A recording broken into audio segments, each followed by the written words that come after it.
Bella a tutti regà, qui è Miro ed eccoci qua in questo nuovo video dove andremo a fare un recap generale di quello che è stato il calciomercato del Cagliari.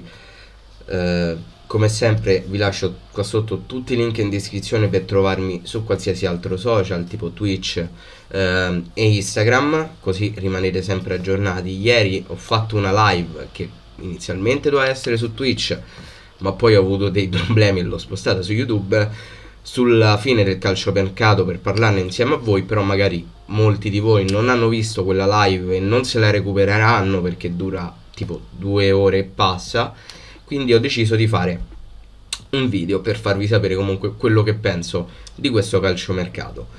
Mi scuso se con la grafica andrò a coprire alcuni nomi, però è necessario per farvi vedere anche a voi quali sono stati i nomi di questo calciomercato estivo del Cagliari. Io direi di cominciare subito. Ok, ci siamo. Questi sono i nomi, perdonatemi. Ci siamo. Questi sono i nomi del calciomercato estivo del Cagliari 2021-2022. Io direi di andare prima a guardare le cessioni piuttosto che gli acquisti, quindi ci spostiamo e vediamo che tra le cessioni ci sono parecchi fine prestito, ovvero Rugani che torna a Rennes, anche se poi è terminato anche il prestito con Rennes ed è tornato alla Juve, il fine prestito di Calabresi, il fine prestito di Duncan, il fine prestito di Nainggolan e poi vabbè il fine prestito di Sottil che è stato controriscattato, quindi lo troverete anche negli acquisti sulla carta. Poi abbiamo svincolato Niccolò Cabras, abbiamo svincolato Asamoah e più giù l'ho messo qui, abbiamo svincolato anche Klavan, che si è accasato a parametro zero in una squadra estone. Poi qui arriva la parte più dolente di tutte, perché abbiamo dato in prestito Ciocci, primavera, all'Olbia, Lella, primavera, all'Olbia, Cusumano, primavera, alla Vispesaro, Contini, capocannoniere della primavera 1, quindi di conseguenza primavera, prestato al Legnago, Cerri, prestato secco al Como, Marigosu, primavera, prestato secco al Grosseto, Gaiano, primavera, prestato secco all'Avellino, Biancu, primavera, tornato dopo 4 anni di prestito dall'Olbia, tornato e rimandato di nuovo in prestito all'Olbia, Luvumbo, primavera, prestato al Como, Tramoni, era un fuoriquota quindi titolare, prima squadra, prestato con diritto però in questo caso al Brescia, Vicario, prestato con diritto all'Empoli, Mianghè, prestito con diritto al Bruges, Simeone, prestito con diritto all'Hellas, Tripaldelli, prestito con obbligo alla Spal, scusate, Caligara, prestito con obbligo all'Ascoli, Bradaric è andato a titolo definitivo all'Ali, Pinna a titolo definitivo all'Olbia, ex primavera del Cagliari, Despotov andato a titolo definitivo al Ludogorets. Queste sono state le cessioni da parte del Cagliari. Io direi a questo punto di andare a guardare anche gli acquisti, come è giusto che sia, per avere un quadro più completo. È chiaro che alcuni nomi li vedrete ripetuti perché magari c'è chi arriva dal prestito e poi viene rimandato, tipo Mianghè era arrivato dal prestito al Casseupen, Gaiano era ritornato dal prestito all'Olbia, Seter era ritornato dal prestito al Pescara, Marigosu era ritornato dal prestito all'Olbia, Farias è ritornato dal prestito allo Spezia, Despotov tecnicamente è ritornato dal prestito al Ludogorets ma in realtà è sempre rimasto in Bulgaria, Ladinetti è tornato dal prestito all'Olbia, Bianco è tornato dal prestito all'Olbia, Bradaric è tornato dal prestito alla Line, Pinna è tornato dal prestito all'Ascoli, Faragò è tornato dal prestito al Bologna, Oliva è tornato dal prestito dal Valencia, Cabras è ritornato dal prestito all'Olbia e poi sono finiti i ritorni dei prestiti e cominciano gli acquisti veri e propri, ovvero Strootman in prestito secco biennale dal Marsiglia, Dalbert prestito con diritto dall'Inter, Caceres che ancora deve essere ufficializzato ma si può tranquillamente aspettare visto che è uno svincolato, quindi nessun problema. Abbiamo preso Obert che era un ragazzo svincolato dalla Samp, lo abbiamo preso per la primavera. Poi abbiamo preso Grazzi, che è un prestito con obbligo, però determinato a certe situazioni sportive, non si sa quali, quindi potrebbe non essere obbligo. Bisogna che si verifichino queste condizioni sportive di cui non sappiamo assolutamente nulla.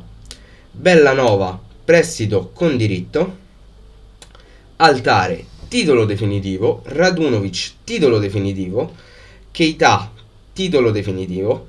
Marin, Zappa e Sottil sono stati riscattati. Poi ovviamente Sottil c'è stato il controriscatto.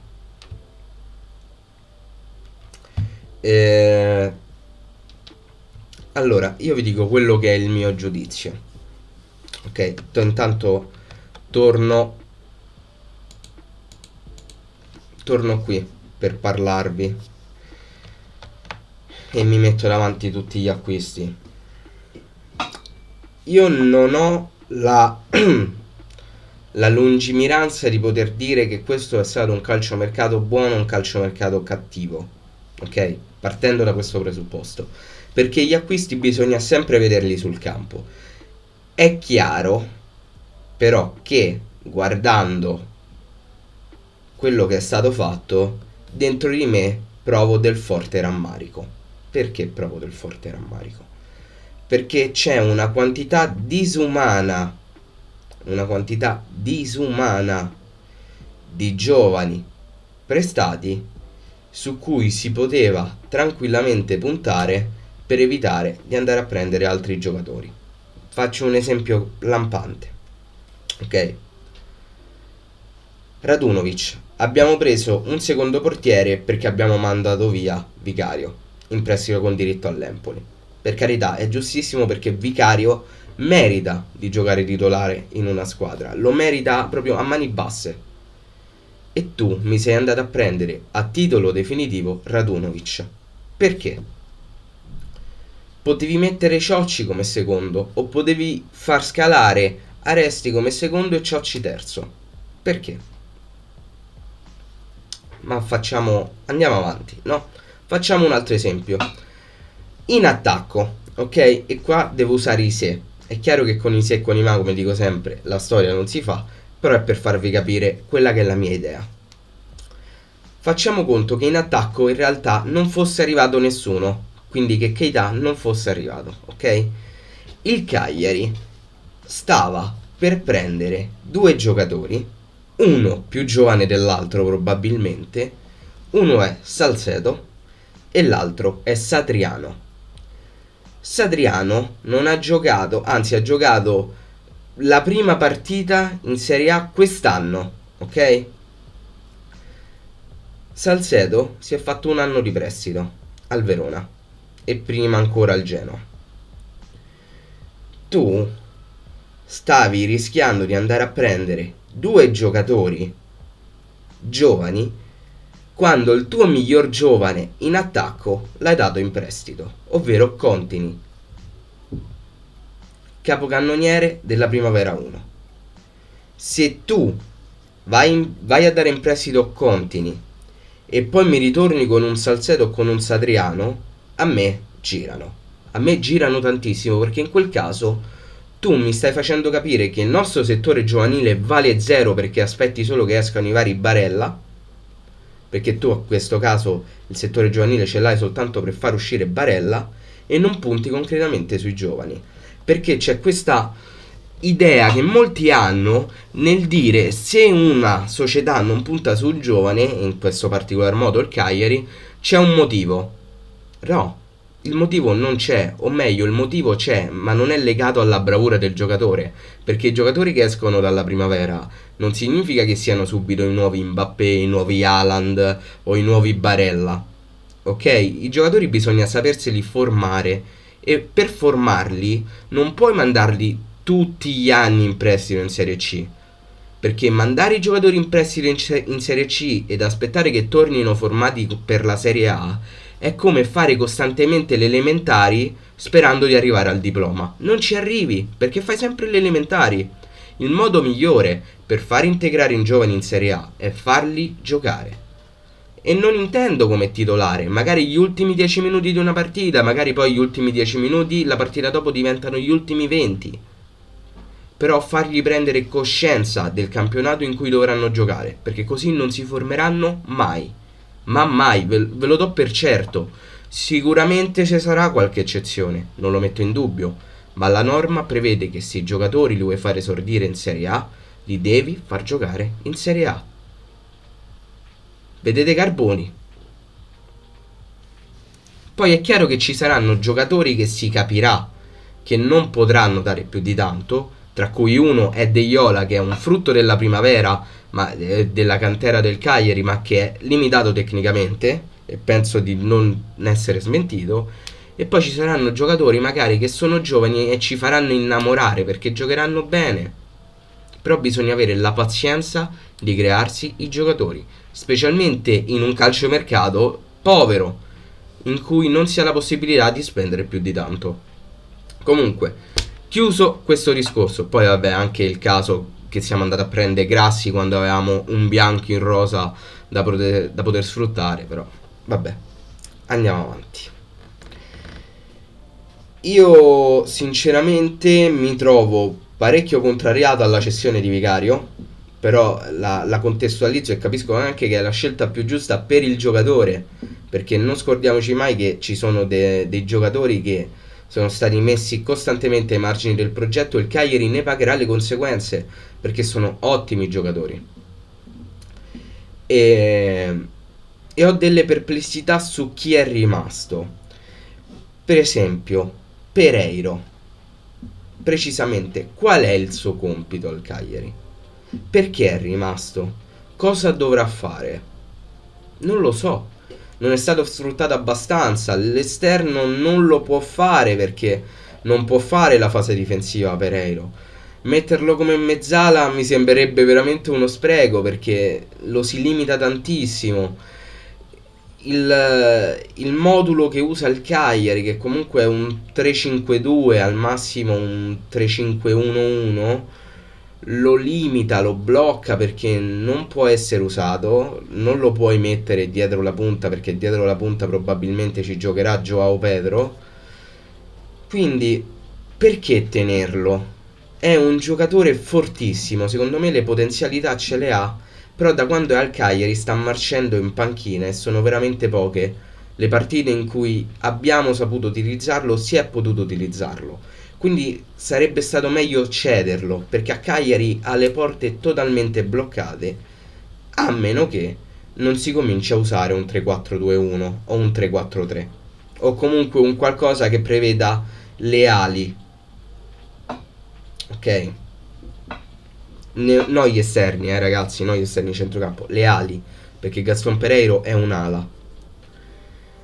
Poi Oliva è rimasto. Oliva è forse l'unico giocatore in rosa in grado di poter fare il regista, però non viene sfruttato. Conveniva darlo via se non lo si vuole sfruttare. Poi altre cose da dire: manca il regista, che però tecnicamente sarebbe Oliva, però a quanto pare non si vuole puntare su di lui. Manca un acquisto a centrocampo, perché l'acquisto di Grassi è fortemente deludente. Poi sul campo probabilmente ci potrebbe smentire, non lo metto in dubbio, però uno che è fisso infortunato, andarlo a prendere come rinforzo di centrocampo a me sinceramente lascia perplesso. Il fatto che sia rimasto De Jong potrebbe essere una nota positiva o negativa se De Jong parte come panchinaro. Se De Jong parte come titolare, la questione diventa tutta negativa, perché basta De Jong titolare. Abbiamo capito che non è da Serie A, quindi bisognerebbe cederlo, a mio modo di vedere. Poi parliamo dell'acquisto degli acquisti. Sto già a 15 minuti, cazzo. Keita. Ehm, Keita secondo me è un ottimo acquisto. Io sono pazzamente innamorato di questo giocatore perché ha dinamismo, ha forza fisica, ha il dribbling, ha la conclusione, è un attaccante completo, ma che non è una prima punta. Mettiamocelo in testa. Keita non è una prima punta. Alla Lazio giocava come ala sinistra, a volte anche come ala destra. Principalmente è un'ala. Se lo si vuole usare come attaccante, l'unica questione è usarlo come falso 9. Semplici che usa il falso 9, io sinceramente non ce lo vedo proprio. Quindi mi incuriosisce, dall'altra parte mi intimorisce un po' il modo in cui verrà usato Keita. Spero che questo mandi definitivamente Pavoletti in panchina. E poi vediamo se mi viene in mente qualcos'altro da dire. Molto deluso dal fatto che sia stato mandato Pinna a titolo definitivo all'Olbia. Sono abbastanza mi lascia un po' il fatto che sia stato acquistato Bellanova, perché Bellanova a livello di caratteristiche è identico a Zappa, quindi non capisco il senso. Boh. Che altro sta? Altare non capisco il senso dell'acquisto, visto che tutti dicono ma se uno gioca in Serie C, se uno non punta sui giovani ci sarà un motivo. Bene, Altare è uno che non ha giocato manco una partita in Serie A e noi l'abbiamo preso dal Genoa, dopo che, se non mi sbaglio, era andato in prestito all'Olbia. Potevi tranquillamente puntare su un Cusumano, che era un fuori quota. Tanto se devi prendere qualcuno per fare panchina in Serie A e essere riserva di difensori centrali, tanto vale che punti su un giovane e non vai a spendere soldi inutilmente per uno che la Serie A non l'ha giocata manco una volta. Capito? È quello che dico. Poi Radunovic a me personalmente ha molto deluso, molto deluso. Sono incuriosito da Caceres perché secondo me è proprio a mani basse un ottimo rinforzo. Certo, è chiaro che più di un anno secondo me è difficile che potrà fare ad alto livello, però sono contento che sia arrivato. E per il resto concludo parlando e dicendo la mia sul calciomercato in generale del Cagliari, come è stato gestito. Allora, il calciomercato del Cagliari è stato gestito male, in una maniera orribile. È stato un calciomercato in cui, se il Cagliari aveva un giocatore in mente e quel giocatore non poteva venire, crollavano tutti i muri. Un Cagliari che si è fatto trovare fortemente impreparato, un Cagliari fortemente limitato nelle scelte, anche a causa di questa pandemia che ha stroncato le gambe economicamente alla maggior parte delle squadre, lo capisco, però il Cagliari ci ha messo il suo. È stato un calciomercato che faccio molta fatica ad attribuire al direttore sportivo, perché mi sembra sempre che dietro ci sia lo zampino del presidente piuttosto che del direttore sportivo. Io speravo che questo non succedesse con Capozucca, ma in realtà è successo esattamente questo. È un Cagliari che non ha saputo gestire le situazioni, non ha saputo gestire adesso come... non so se gli volete dare del mercenario o meno, fate voi, però io credo che ci sia stata una... non saprei nemmeno come dirlo, è stata gestita assolutamente malissimo la questione Nainggolan e non ho dubbi che sia così. È stata gestita malissimo la questione Nainggolan, viene gestita male la situazione di Nandez, però fortunatamente siamo riusciti a tenerlo in squadra perlomeno fino a gennaio e questo è un grandissimo acquisto, perché non abbiamo speso i soldi ma ci siamo tenuti un campione, fidatevi. Ed è un Cagliari che ha gestito male la situazione Godin, perché ha gestito male la situazione Godin. ha gestito male i giovani, ha gestito male l'unico nome che si era propinato per l'attacco. Ok? Il Cagliari ha gestito male questo calciomercato. Centrocampo non è arrivato nessuno e l'attacco lì culmina con la barzelletta più grande, perché dovete sapere che nel calciomercato può succedere veramente di tutto. Noi lo sappiamo benissimo. E quando tu fai all-in su Scamacca, tu, nel mentre che fai all-in su Scamacca, tu devi sapere che può non andare in porto quella trattativa, ma può essere Scamacca come qualsiasi altro giocatore, e devi avere un piano B. Se tu non hai un piano B, tu remi in un mare di merda, perché non sai dove andare a sbattere la testa. Ok? Poi dobbiamo dare a Cesare quel che è di Cesare. La situazione Scamacca non è stata tutta causa del Cagliari, ok? La colpa del Cagliari è stata quella di non avere un piano di riserva oltre a lui. Però il problema principale è stato causato dalla dirigenza del Sassuolo, che ha deciso all'ultimo minuto di tenere Scamacca e di ritenerlo incedibile. Quello è stato un errore gravissimo da parte della dirigenza del Sassuolo, però ripeto, il Cagliari si doveva far trovare preparato, perché se tu hai in mente A, devi avere in mente B, C, D, E, F e G. Punto, fino alla Z, ok?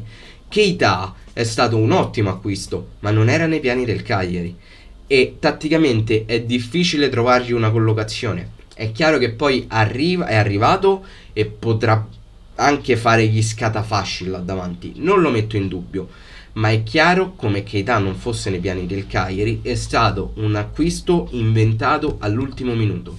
Perché? Perché Keita era in scadenza dal Monaco, è arrivato praticamente svincolato perché il Monaco ha rinunciato al cartellino completo, però incassando una futura rivendita.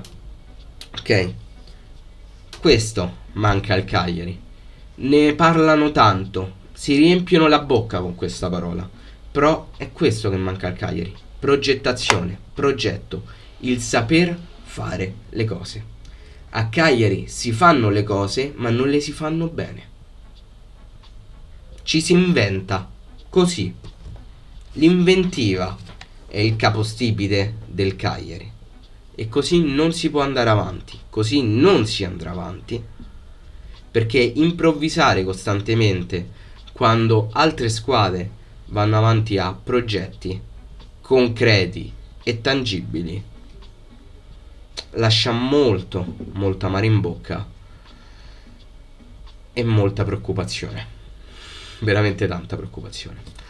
Detto questo, il video finisce qui. Ragazzi, fatemi sapere voi qua sotto nei commenti cosa ne pensate, perché ho fatto così, era così. Vi ricordo che qua sotto trovate tutti i link in descrizione. Detto questo, noi ci becchiamo ad un prossimo video. Belli, raga. Tra l'altro, scusate, faccio questo piccolo pezzettino finale perché ho appena finito di registrare, sto cominciando ad editare il video e mi sono accorto che mi sono scordato questo piccolo pezzo, ovvero che per quanto riguarda il calciomercato degli attaccanti, non sono mai stato, cioè ero fortemente sicuro che Nzola non sarebbe arrivato, non ci sarebbe stato lo scambio Farias. Io in attacco avrei gestito diversamente le cose. Personalmente avrei dato via sia Seter che Pavoletti e mi sarei tenuto Cerri. Simeone è stato giusto darlo via. Pavoletti lo avrei ceduto perché ormai molte persone stanno pensando quello che io dico da 2 anni, meno male. E Seter ha palesemente dimostrato a più riprese di non essere un calciatore e di non essere nemmeno un calciatore da Serie B, perché in 2 anni di prestito, prima al Chievo e poi al Pescara, credo abbia fatto in questi 2 anni meno di 10 gol e non giocava titolare. Quindi il fatto che non giocava titolare nemmeno in Serie B fa capire veramente tante cose. Detto questo, ragazzi, il video finisce veramente qui. Fatemi sapere voi cosa ne pensate e detto questo noi ci becchiamo in un prossimo video. Bella.